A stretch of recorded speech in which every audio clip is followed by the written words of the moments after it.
Quinto Evangelio.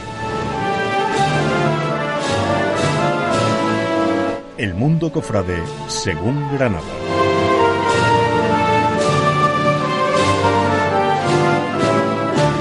Quinto Evangelio. Tu programa de radio.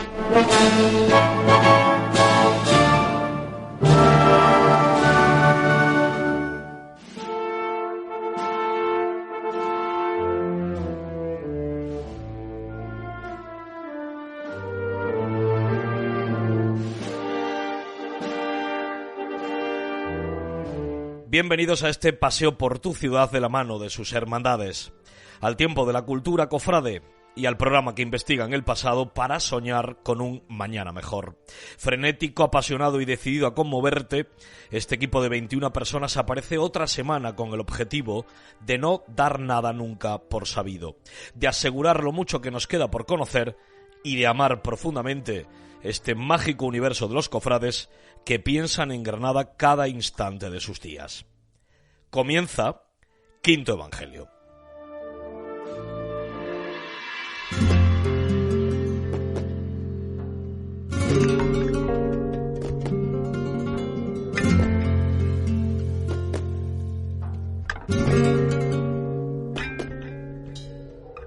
Hoy es Santa Cecilia, el día de la música y de los músicos del mundo. Faltan 85 días para el miércoles de ceniza y 124 días para el domingo de Ramos.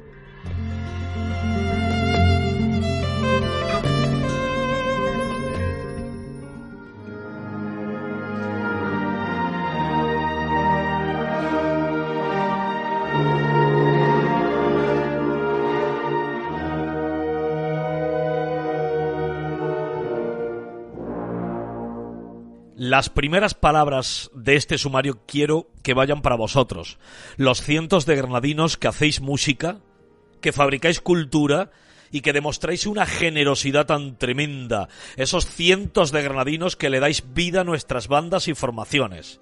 Felicidades en el día de vuestra santa. De verdad que no tenemos modo de devolveros todo lo que nos dais desde hace décadas. Y ahora ya sí, el contenido.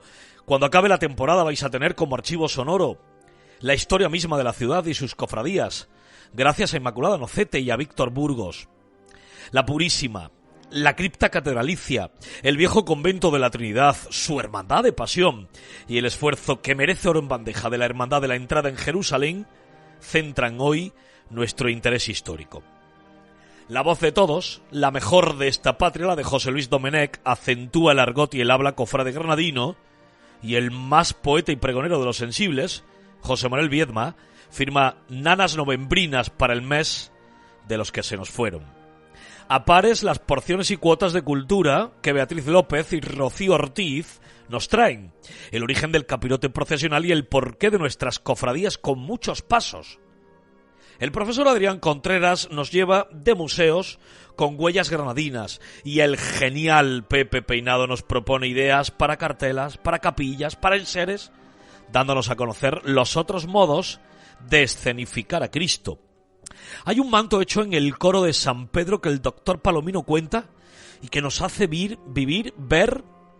¡Qué fantástico!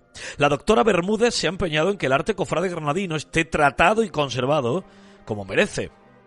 Pero oír al catedrático Miguel Luis López es hacerlo con la certeza de que uno va a aprender. Lo de esta ocasión es simplemente impensable. Nos trae una noticia sensacional, un estruendo histórico de hace 435 años. Tanda y serie de creativos. Primero Noemí Toral, ahí es poco, y su propuesta para el palio de la Virgen de la Paz. Y luego el extraordinario Álvaro Abril nos hace pensar si el arte tocó techo hace siglos y qué vamos a ser capaces de aportar en esta generación.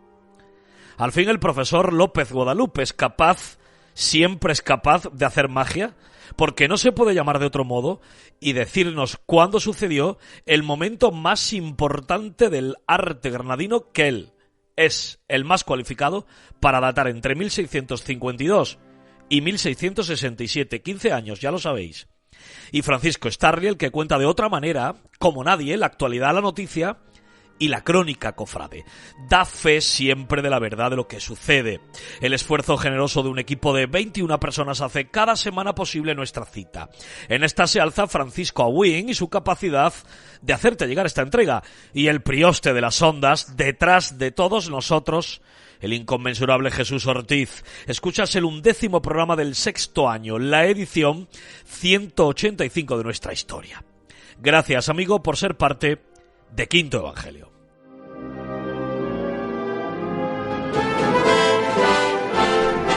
Doy fe, por Francisco Starling.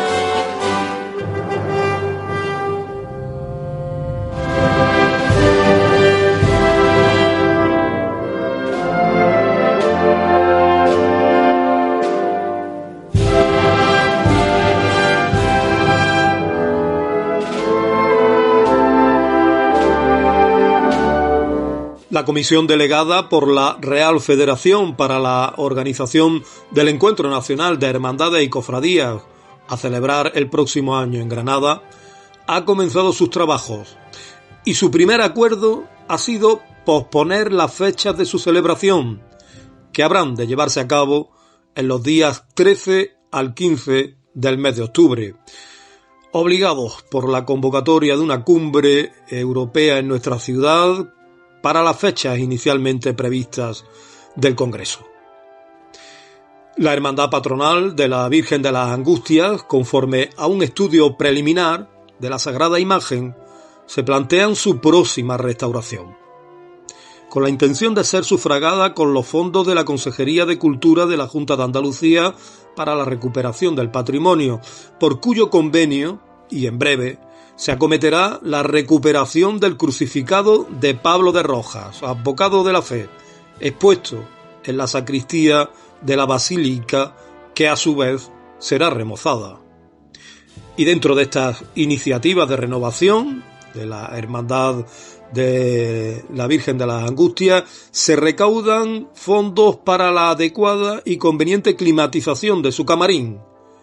Y en la misma línea se incluye el estudio que se está realizando para una más que posible intervención del manto de salida de la excelsa patrona de Granada, y de cuya ofrenda floral, el pasado 15 de septiembre, se ha hecho público el montante de la recaudación solidaria, que ascendió a un total de 10.066 euros.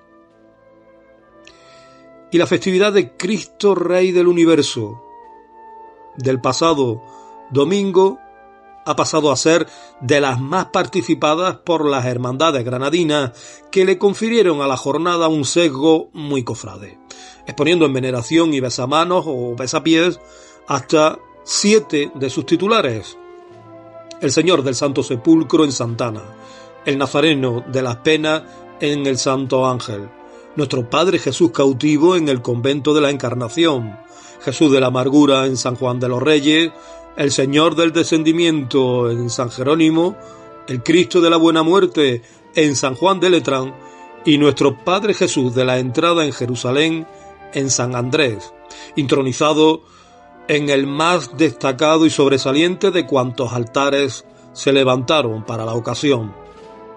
Con él nos quedamos, porque la Hermandad del Domingo de Ramos está de enhorabuena, y con ella el mundo cofrade, pues la plazoleta aledaña a su sede canónica, en la misma en la que el pasado domingo 13 se bendecía el retablo cerámico del Señor de la Borriquilla, pasa a denominarse Niños Hebreos.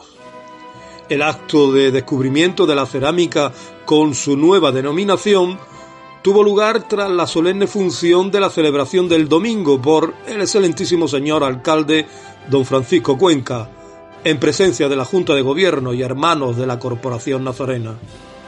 Inmejorable forma de abrochar el celebrado 65º aniversario fundacional con este homenaje a uno de los pilares que lo han vertebrado, los más jóvenes cofrades. Doy fe.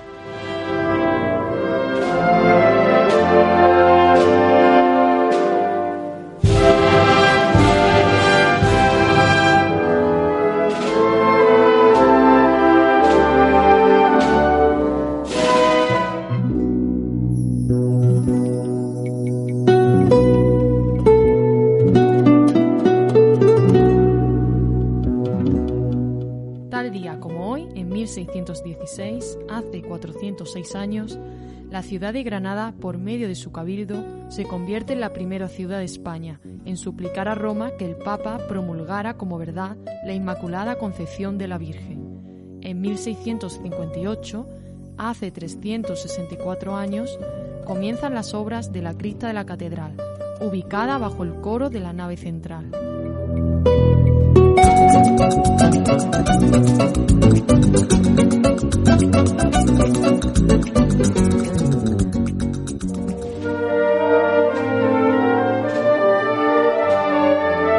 El guardián de la memoria, con Miguel Luis López Guadalupe.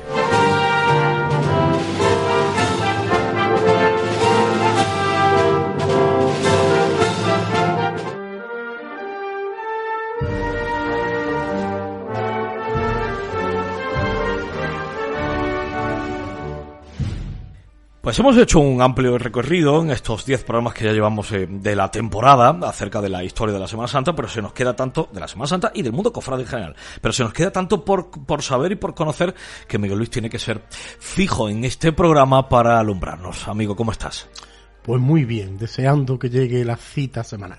Y en esta cita semanal hoy te voy a proponer esto que vengo yo a decir, no sé si bien, cuestiones clericales, la visión de la Iglesia sobre la religiosidad popular, esos paralelismos que podemos observar con el siglo XXI, que venimos observando en los 10 programas anteriores.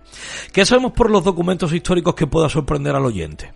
Bueno, te voy a contar algo que a mí me sorprendió muchísimo cuando lo vi.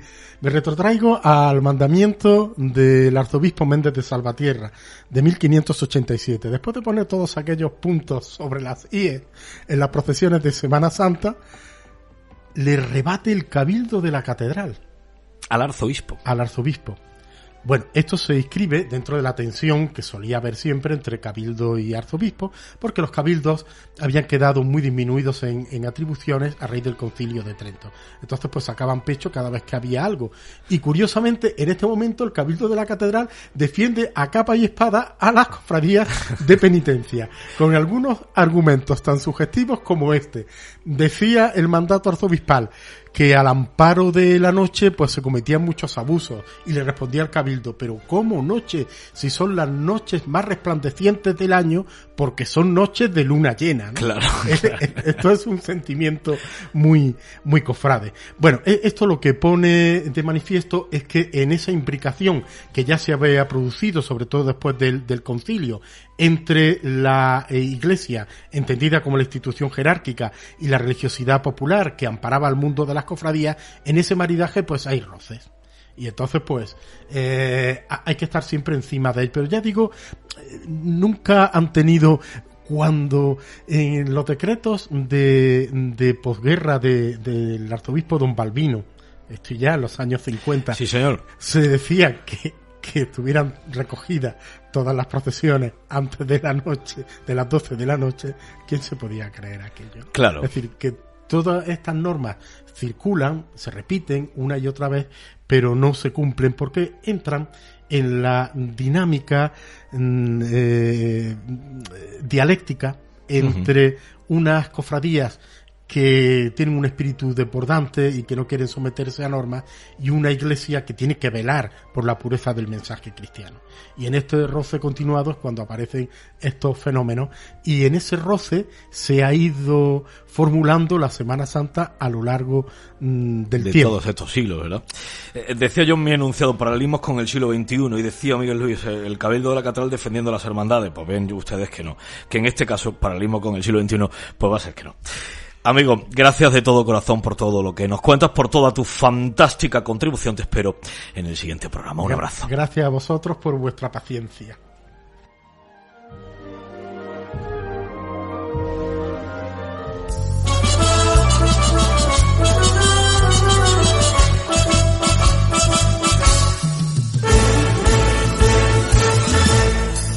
Tal día como hoy, en 1837, hace 185 años, el convento de la Trinidad es subastado. Era sede de la afamada Hermandad de la Pasión de Cristo. En 2015, hace 7 años, la Hermandad de la Entrada en Jerusalén llega a un acuerdo con la curia eclesiástica para hacerse cargo de la restauración de la iglesia de San Andrés.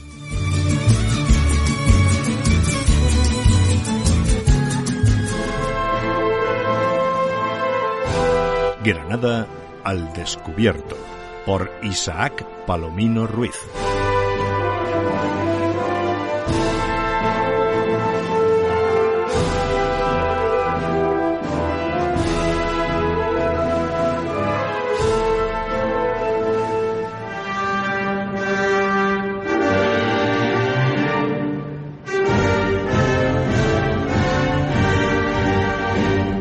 Retomamos nuestros paseos en esta ocasión para cerrar el mes de noviembre casi hacia la Carrera del Darro.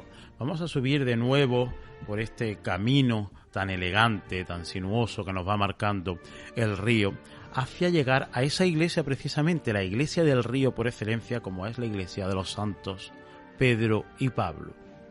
Este gran templo del siglo XVI, que sufre bastante en 1590 con la explosión del polvorín que quedaba en los bajos, en la falda de la propia Alhambra, va a acoger en sí una gran cantidad de obras de arte, y no olvidemos que incluso es contenedor, depósito definitivo de grandes piezas que vienen de los conventos cercanos desamortizados.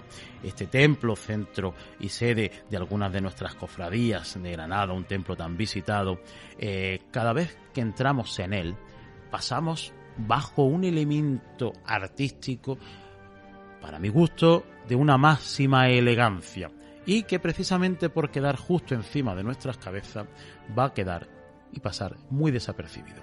En este día, festividad de Santa Cecilia, patrona de la música, me gustaría que reparásemos en nuestros paseos en el coro de la iglesia de los santos Pedro y Pablo. Pero no solo el coro que vamos a ver desde el centro de la iglesia, sino en el sotacoro, en el techo que queda para el propio coro en sí de este templo. Esas formas sinuosas, esas formas que se prolongan desde el muro de cierre hacia el interior de la iglesia, esas formas de curva y contracurva cerrados en su parte inferior por casetones de distintos elementos de rocalla.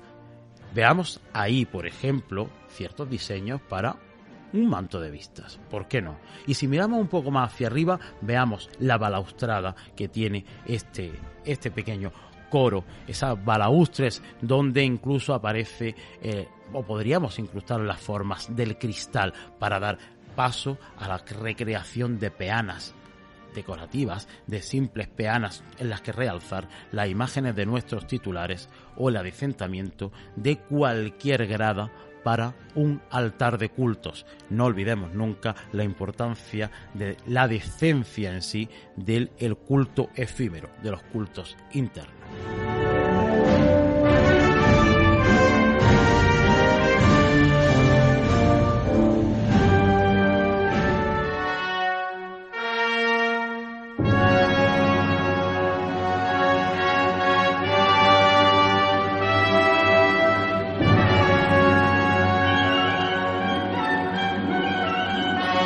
Granada es para un artista como la penicilina para un enfermo. Ana María Matute, Premio Planeta y Premio Cervantes.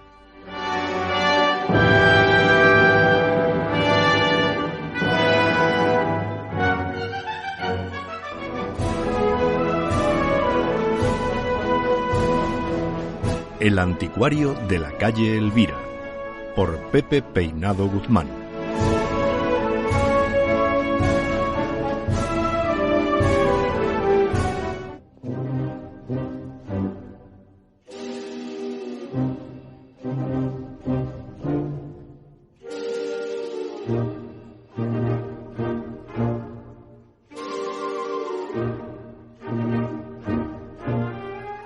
Buenas, don David. Hoy te he traído para nuestra sección del anticuario de la calle Elvira un tema al que tengo mucho cariño, porque fue con el que inauguré mi friki vídeo en mi canal de YouTube Art Sacra. Vamos a ver de modo sucinto algunas de las primitivas iconografías del cristianismo y sus primeros símbolos. Donde quede el corte ha quedado. La más conocida de todas es el pez. Recordemos que cualquier romano que viese esa pintura en una catacumba diría: ¿qué boquerón más mono hay aquí pintado? Pero para un cristiano era una confesión de fe. Cada una de las letras que conforma la palabra pez en griego, ichthys, a modo de acróstico, eran las iniciales de la siguiente confesión de fe: Jesús, Cristo, Hijo de Dios, Salvador. Con el tiempo, el pez se confundió con el delfín, adquiriendo un nuevo significado. Este cetáceo se pensaba que amaba a los hombres y socorría a los náufragos. El mismo, retorcido alrededor de un ancla, suponía una prefiguración de la cruz en la que Cristo fue clavado.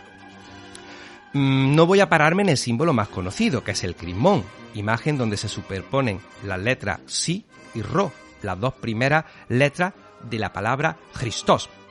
Seguimos jugando con los anagramas. Muy habituales van a ser las apariciones pictóricas del ancla, símbolo de la esperanza en aquel mundo hostil y que se ha perpetuado hasta la actualidad.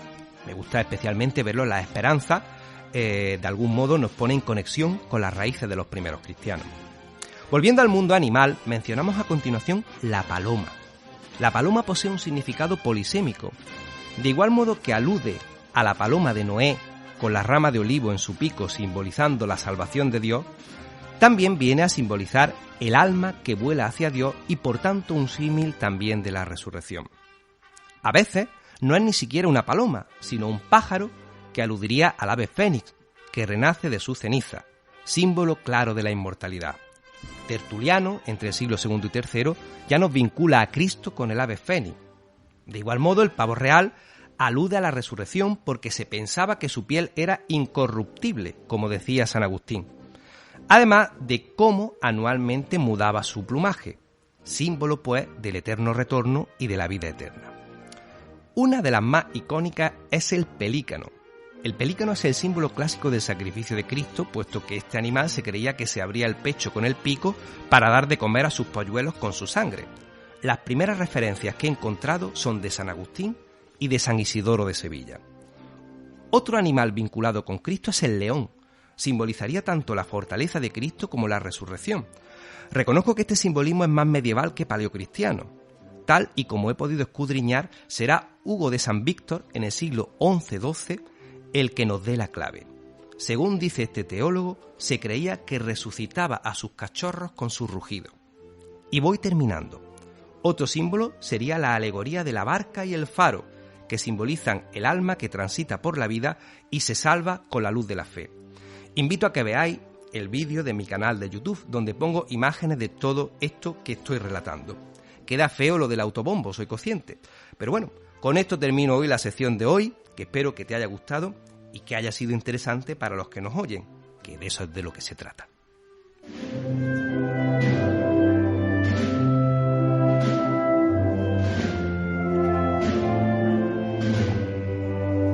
Los daños se acumulan con el paso del tiempo. Cuanto más antiguas son las obras y peor hayan estado conservadas, los deterioros se van acusando con el tiempo. Sí recomendamos que se hagan pequeñas intervenciones locales, puntuales, todos los años. Es verdad que podemos decir, es que todos los años hacer pequeñas nos cuesta mucho dinero, pero no es lo mismo hacer una gran inversión y restaurar una obra completa a que hacer cosas puntuales. Por lo menos parece que económicamente es como si estuviéramos haciéndolo a plazo. Nos puede salir un poco más rentable y es más cómodo. Incluso pequeños retoques se pueden hacer in situ, con lo cual nos ahorramos el transporte, el embalaje, si hay que contratar un seguro para la obra, y nos va a salir más rentable hacerlo así directamente.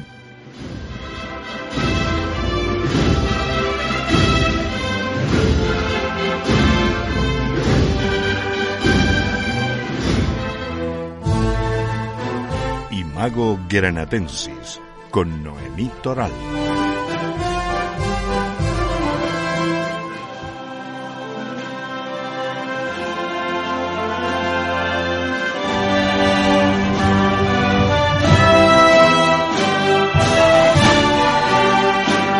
Vueltas a un espacio dentro de Quinto Evangelio donde la creatividad tiene un papel predominante y Noemí Toral, la voz autorizada que la defiende. ¿Cómo estás? Pues encantada de estar aquí contigo siempre. Además de verdad, porque mira, en un 22 de noviembre, en un programa como el de hoy, la entrada en Jerusalén va a tener un protagonismo especial. ¿Entiendes la propuesta siempre oficiosa del desdoblamiento procesional que decían algunos? Pasando al Señor de la entrada a la mañana y al Cristo de la salud, a la Virgen de la Paz por la tarde. A ver, comprendo la idea detrás de la propuesta. La borriquilla es eminentemente una hermandad de mañana, incluso, o sea, plenamente de día. Pero no lo desligaría de la Virgen de la Paz. La Virgen de la Paz también es una Virgen de día. Entonces, no sé, ver a la borriquilla sin su Virgen detrás, yo qué sé, a mí me faltaría algo. Además, camino de los 50 años casi de convivencia devocional entre ambos, ¿verdad? Es casi una quimera. El palio fue un adelantado, el de la Virgen de la Paz. Sí. Hoy, no sé, creo que ha quedado algo atrás. Los esfuerzos de la hermandad estaban en el paso de misterio, en el elegantísimo y portentoso paso de misterio. ¿Qué le imaginas para alzarse y hacerlo además granadinamente? Pues fíjate, o sea, me debato entre varias opciones. Por supuesto, tendría que ser un proyecto absolutamente integral, desde el techo de palio hasta los faldones, absolutamente completo. Y fíjate, plantearía, por ejemplo, algo neogótico, siguiendo en la línea estética que sigue un poco el Cristo de la borriquilla, ¿no? Que en su época, cuando se hizo, estaba esta moda de la religiosidad identificada con el neogótico, y además, quieras que no, el vecino corazón de Jesús. Efectivamente, son vecinos, más de una vez, la hermandad ha tenido cultos allí, tiene relación y demás. Creo que sería un guiño interesante. Y en el caso de relacionar a la Virgen con el Cristo de la Salud, entonces optaría por hacer una remembranza del estilo histórico de la época de Siloé. Imitar las formas arquitectónicas que el propio Siloé plasmó por doquier. Y anda que no tenemos dibujos. De todas maneras, me queda una cosa clara, ¿eh? Así es la rosa, no la toquéis, que dijo el poeta, así lo defiende también Noemí Toral. Amiga mía, gracias por darle luz a la oscuridad que a veces se plantea en los debates. A ti.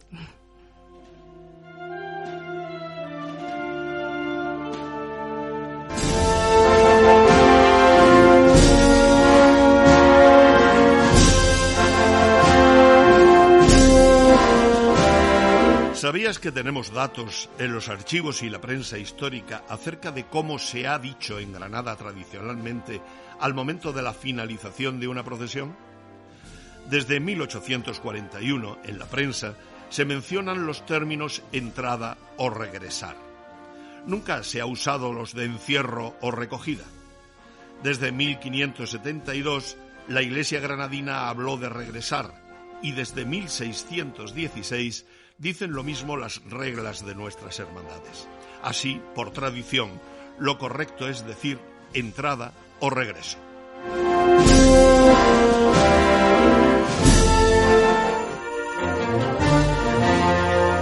El Olimpo, con Juan Jesús López Guadalupe.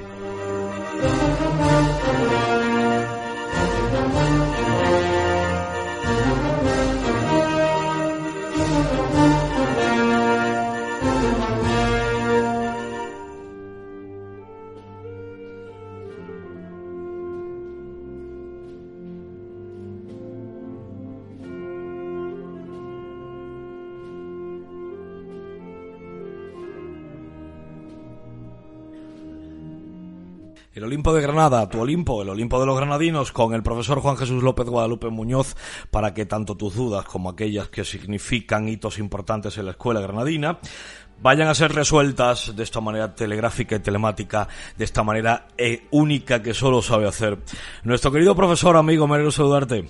Muy buenas, David. Hay un periodo de oro en la imaginería granadina, y no sé si hacértelo como afirmación o como pregunta. Yo, si acaso, te propongo etapas para que escojas la más relevante por lo que haya supuesto tanto en el arte como en la fe, que al fin y al cabo era la función fundamental de este arte. No sé si el primero de los episodios sería el de Pablo de Rojas y sus seguidores. El de los Mena, padre e hijo, compondrían el segundo, la influencia de Cano como el tercero, o los Mora, la dilatada estela de los Mora con sus continuadores, la cuarta. Bueno, son todos ellos periodos muy brillantes para la escultura granadina. Podemos sentirnos muy afortunados porque vivimos en una ciudad en donde la producción escultórica rayó a un grandísimo nivel desde mediados del siglo XVI. Y se produjeron obras de una enorme calidad que se afirman entre las mejores del panorama nacional. Todos estos periodos son muy brillantes, pero yo si tuviera que elegir uno, y ahora lo explico, creo que el periodo más singular es lo que a mí me gusta llamar la inflexión canesca. Realmente, la llegada de Alonso Cano produjo un verdadero terremoto en las artes granadinas, reorientó el rumbo de las artes de Granada y en el caso de la escultura inició una página de una gran personalidad, la que más originalidad dotó a la escultura granadina a lo largo de su historia, fundamentalmente a través del taller de los Mora. Esa es la razón por la que pienso que esa inflexión canesca pues puede ser ese punto álgido, ¿no?, de la historia de la escultura granadina, sin despreciar los demás. 4 grandes etapas, posiblemente salen más, y la tercera, la que habíamos señalado como fundamental. Alonso Cano deja más huella por su obra, evidentemente por su capacidad de influencia, que por su obra, y aquí lo tenemos pendiente. Pues no sé si te apetece que continuemos despidiendo el mes de noviembre en el siguiente programa, a tu lado, a tu vera y con tus comentarios. Por supuesto, David. Amigo, el mayor abrazo.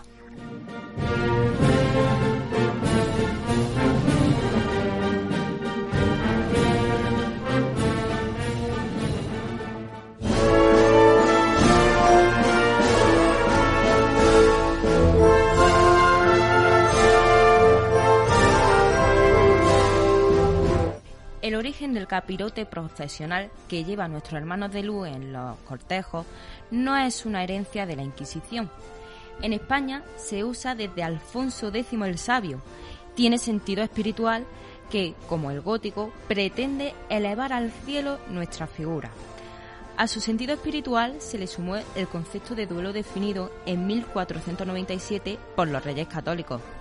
Los cofrades no copiamos a la Inquisición, sino que la Inquisición adaptó del luto español su capirote.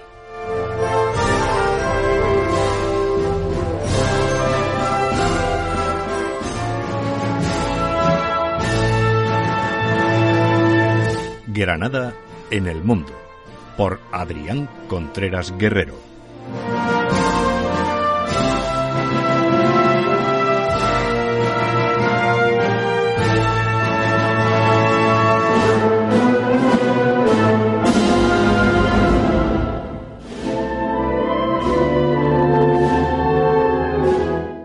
Un pintor gringo y orientalista.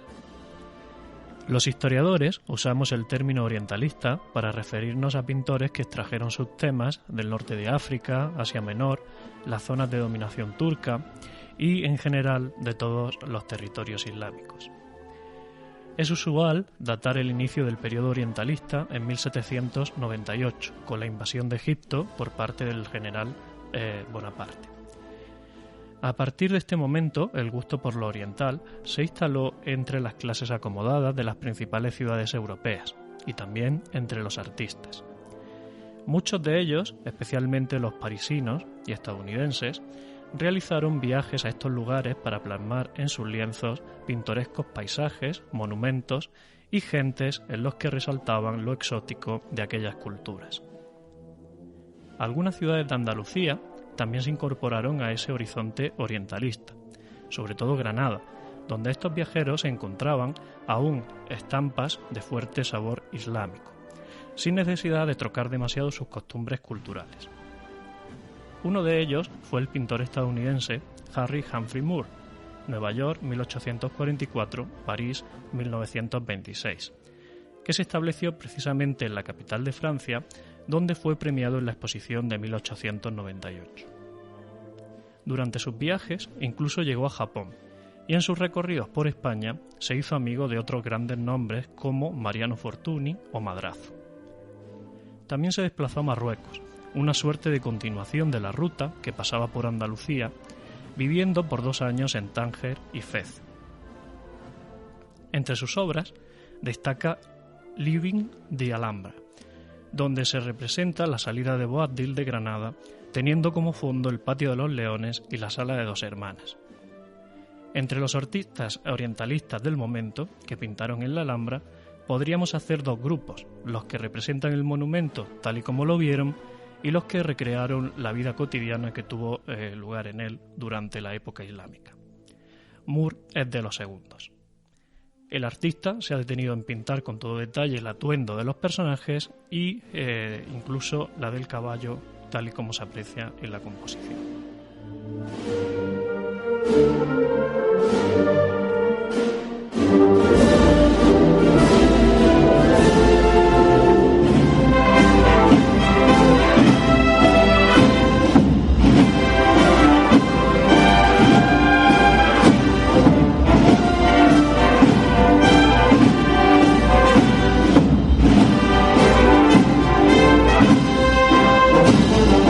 Nana de las mentiras.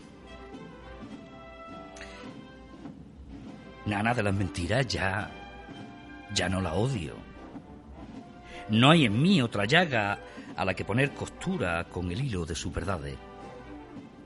No hay otra muerte delgada tocando el cristal opaco de mi hueso blanco. Ya no me duele el mar, ni la tiniebla, ni el viento. Arrastro los pies sobre los perfiles del tiempo y me detengo a ver nadar mi alma a veces verde sobre el río. Solo temo a la mentira. Solo ella traspasa ese umbral y prende fuego al trigo sin la humedad del beso. Temo su apática costumbre de morderme el sueño y de quebrar mis devociones. Temo a su boca anclada al barro y a sus dientes sin luz. Temo a la mentira y a su sombra, a su poder que otorga cercanías, creando un dios de papel que navega por las lágrimas. Temo su cicatriz prohibida, su grito de espanto en mi silencio, su resquemor barriga adentro, su otro beso y su saliva. Temo la desventura a la que llevas, la piel deshilachada del cuerpo y a las miradas que lo miran todo, a los relojes y al tiempo. En este sufrimiento que enquista ya no me encuentro solo. En mi sangre se agolpa la ira. Solo temo saciar a la mentira con un cuenco repleto de odio.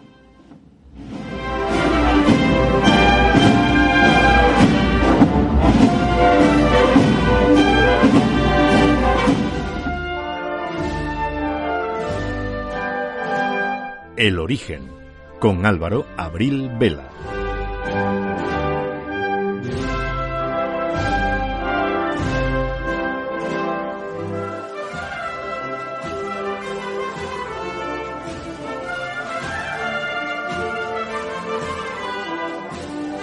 Habéis colapsado las redes sociales y los modos de ponerse en contacto con este programa de Quinto Evangelio a raíz precisamente del origen de Álvaro Abril Vela del pasado programa. Amigo, ¿cómo estás? Estupendamente, David. Además, de verdad, primero lo creativo, eso está claro. Es una alegría tenerte entre nosotros y que vengas a tu casa. Y no sé si os acordáis, amigos, que en la semana pasada, en el pasado programa, habíamos hecho un repaso a la historia del arte, gracias a Álvaro Abril. Bueno, pues a la historia del arte más inmediata, si tú me permites, es a lo que me voy a remitir. Desde que se introdujo el modernismo, no hemos usado un estilo, fíjate lo que te digo, más moderno que este, que ya tiene un siglo. Los neos van desde el arte egipcio a la vanguardia. 80 años sin innovar en el lenguaje. ¿Se puede crear el estilo decorativo cofrade del siglo XXI, Álvaro? Creo que aún está por crear y por catalogar. Quizá ya tengamos atisbos, tengamos pinceladas de qué puede ser eso, pero hace falta ponerle nombre. Yo considero que no hacemos barroco ni neobarroco, hacemos arte cofrade. Sí, arte ecléctico con el apellido cofrade. Vuelvo al comienzo del cuestionario de hoy. A lo mejor no se ha hecho, a lo mejor no se ha dado el paso del que veníamos hablando, porque el arte es la lengua universal y la tienen que entender todos, desde el llano al intelectual. Sí, lo cofrade tiene que ser algo directo, tiene que ser algo catequético y tiene que ser algo que se entienda, pero te voy a poner un ejemplo muy sencillo. La gente le llama rococó a todo lo cargado, y yo he escuchado llamarle rococó a cosas góticas, a cosas renacentistas, a cosas de cualquier estilo. Estamos hablando de lo mismo. Yo es que voy algo más allá. Esto nos dice que parece que con el barroco, no sé si estás de acuerdo conmigo, se alcanzó la cima y todo lo demás o no ha aportado o no es convincente, y da pena pensar que hace más de 3 siglos, el arte para lo cofrade tocó su techo. Parece ser que sí, pero como siempre, todo tiene la letra pequeña y también erróneamente le llamamos arte neobarroco a todo lo que es Juan Manuelino, y los Juan Manuelinos se inspira directamente de eternos de época más bien renacentista que barroca. Se llame barroco, se llame renacimiento, andamos dando vueltas sobre el mismo estilo, sobre la misma estética, de la que creo que es muy necesario ya salir y construir. O sea que hoy hacemos una reivindicación, libertad para el creador, ¿verdad? Libertad para el creador y valentía para las hermandades. Pues amigo mío, hemos terminado un mes de noviembre apasionante, como si fuera un diccionario abierto de los lenguajes artísticos aplicados a lo cofrade. Te mando el mayor de los besos. Te espero en las vísperas de un día trascendental para ti. Bendito sea diciembre, que viene con apellido triunfo. Nos vemos si Dios quiere.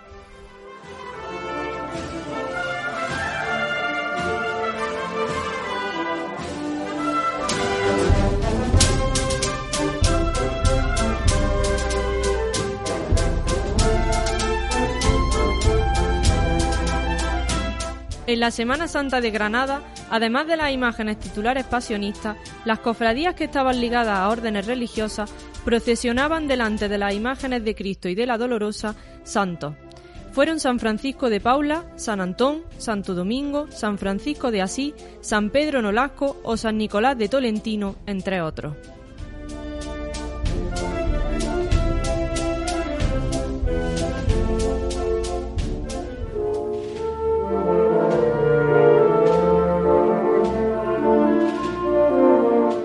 Llegamos al final de este programa, que ha sido posible gracias a la edición estética y mimada de Jesús Ortiz.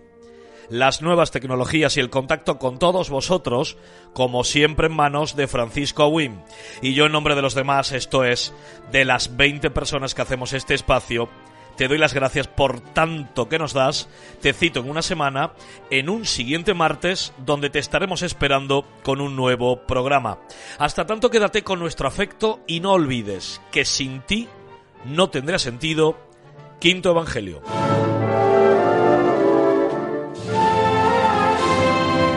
Quinto Evangelio. El mundo cofrade según Granada.